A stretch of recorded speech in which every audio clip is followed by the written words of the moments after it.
Welcome to World Energy Television. Today we're going to be talking about energy security and the future of our great country. We're at NAPE 2010.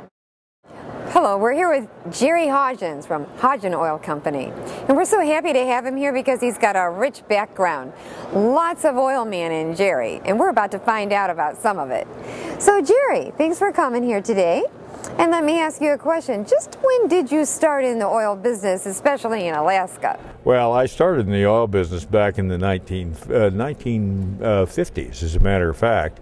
I've been in the business over 57 years. And I specifically went to work in Alaska in 1971 when a professor from the University of Alaska and I formed a small oil company called Alaska Energy Corporation. And we were trying to put together a project just outside of Wasilla. Love it. So that was the first step into Alaska. That right was there. it. You know, I got a start in Wasilla that ended up pretty big myself. You never know where Wasilla's going to lead you, do you? Well, I'd like to know what projects you're working on now. Well, for one, I haven't moved very far from there, just a few miles to the west. We're working on a project that's called catcher's mitt, because it's the shape of a catcher's mitt baseball glove. And this project is to find gas for the city of Wasilla and other populated areas in southern Alaska. Right now, most of that gas seems to be coming from the Beluga field, and the Beluga field is finally getting a little old, and production is dropping, so we need to find more gas along that pipeline. And the catcher's mitt is located in between the Big and Little Susitna rivers, just north of the Cook Inlet in the lower part of the upper part of the Cook Inlet Basin. And that particular project is really quite interesting. It could produce as much as 2.7 trillion cubic feet of gas. That's exciting. Oh, it's very exciting. Has it been exciting to some people around NAPE today? I would tell you it is, yes. Oh, yes. As a matter of fact, I don't know why we're talking about it, because I may not have it to talk about tomorrow. It may sell that quickly. Wow, that's great news, great news. Well, in general, how is NAPE helpful in this kind of a situation where you have some exciting projects going on and some prospects? And how does NAPE work with all that? Well, you can see that we're expecting thousands and thousands of people here, and we came up with a genius idea of inviting a Sarah Palin impersonator to sit here, and they're coming in droves to have their picture taken with. Yes, the crowds have come, the crowds have arrived. Job well done. But the actual fact is that this is the center where oil people come every year. They look forward to this.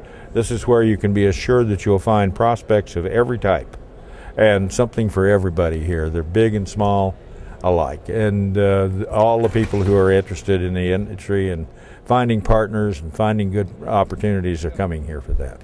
Talk about Alaska, my favorite subject. How does Alaska fit in with America and energy and oil? Well, I'll tell you what, it's not so much where it fits in right now as where it fits out.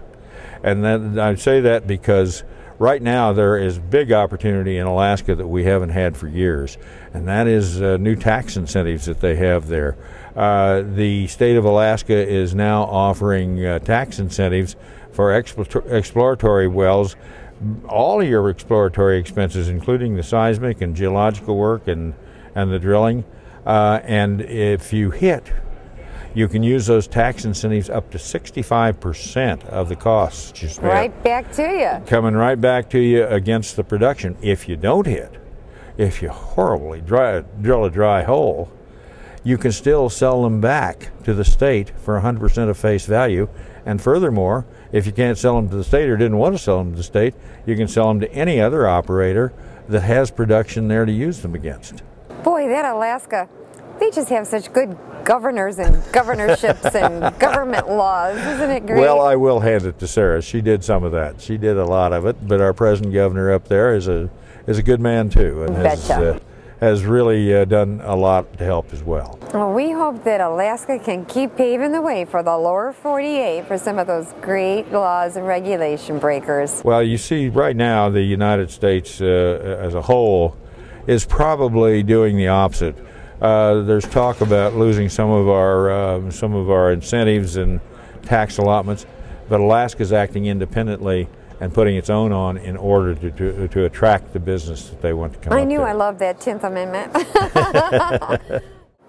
Well, Jerry, it's been so great talking to you about all the excitement in Alaska. I just love talking about that state. I'd like to know some more about what Hodgden Oil Company does. Well, Hodgden Oil Company is a consulting firm, basically. I've drilled a lot of wells in my lifetime, but I've reached that age where my expertise through just being around is helpful to other people. So I've developed a relationship with Dan Donkel at Donkel Oil and Gas that allows me to do the geology of Alaska. And what it has done for Dan is that he is one of the largest leaseholders in the state of Alaska. He has over 50 leases in the Cook Inlet, which amounts to 150,000 acres.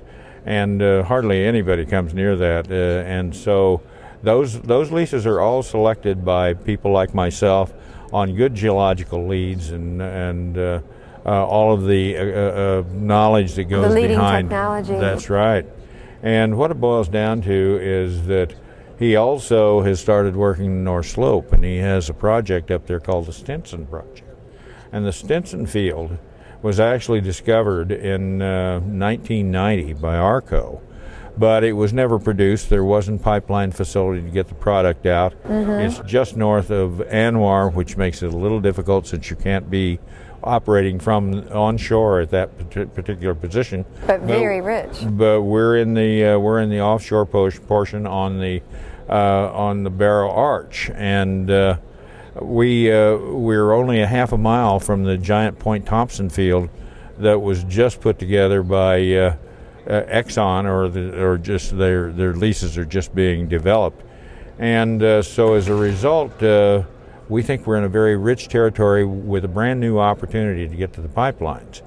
And of course, in addition to that, we have several prospects that are really well put together.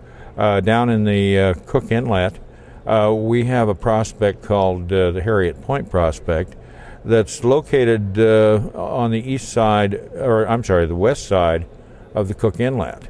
And that prospect is just about 30 miles south of the main producing trend. Many good shows around there, and a knockout of a trap, and just a beauty. And if we're able to prove that up, we'll prove up probably 30 miles of coastline for Alaska to explore. And at the north part of the Cook Inlet, we have the Catcher's Mitt. And Catcher's Mitt is a project sort of shaped like a baseball glove, and we find that the opportunities there are to emulate the geology that's found over around Beluga, which, as you know, is one of the better producing fields to bring gas into the populated area of southern Alaska. So Donkel has a lot going. He keeps me pretty busy, but we also do a little work in Kansas together. And occasionally we will do some things down there, the heartland, you know it. You can't forget the lower 48. But hearing you talk about all those fields in Alaska, all those fields remind me of, the way I named my kids. So they're like kids to me. So thanks for talking about my kids. Well, thank you. It's been a pleasure talking to you. Appreciate it so much. You're welcome.